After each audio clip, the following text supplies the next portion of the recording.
Faisal border साहब, आपकी साबिक जमात जो है वो इस वक्त टुकड़ों में बढ़ चुकी है और शायद पीटीआई 2013 वाली भी अपनी परफॉर्मेंस दोहराते हुए उसको एक बहुत बड़ा चैलेंज होगा अगर 2013 वाली परफॉर्मेंस भी दोहरा ली तो। बहुत शुक्रिया नदीम मलिक साहब। देखिए नदीम मलिक साहब, जो सारी बातें पिछले 10 महीने से मैं कर रहा हूँ वो एग्जैक्टली अल्लाह की मेहरबानी से एग्जैक्टली वैसी आ रही है। मैंने कहा था खट्टक साहब ने मुस्बत काम किया था पीटीआई को बचाने के लिए और चेयरमैन तहरीक इंसाफ को, मैंने भी वही काम किया। ये पीछे बैठ गए, जब इनकी बात नहीं सुनी, मैं बहुत आगे तक गया। और 2013 का इलेक्शन का आपने कहा उतने रिजल्ट्स भी नहीं होंगे, क्योंकि उतने भी नहीं होंगे ना तो कोई टिकट लेने वाला होगा, नंबर एक। और जिसने टिकट लिया उसको कैंपेन करने का मौका नहीं टिकट लेने वाला ही नहीं होगा, तो आप बात उसकी छोड़ ही दें।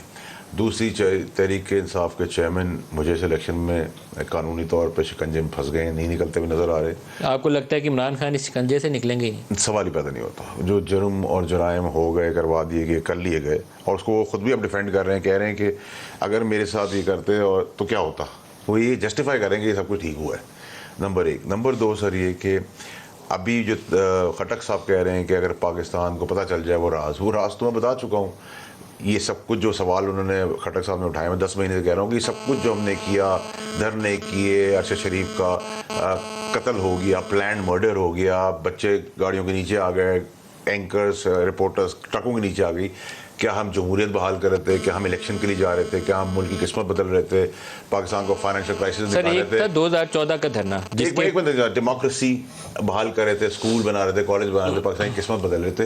वो जो राज है वो यही राज है ना कि वो इनको चीफ नहीं बनने दे रहे थे, उसको चीफ बनाना चाहते थे, प्रेसिडेंशियल फॉर्म ऑफ गवर्नमेंट में खुद किंग बनना चाहते थे।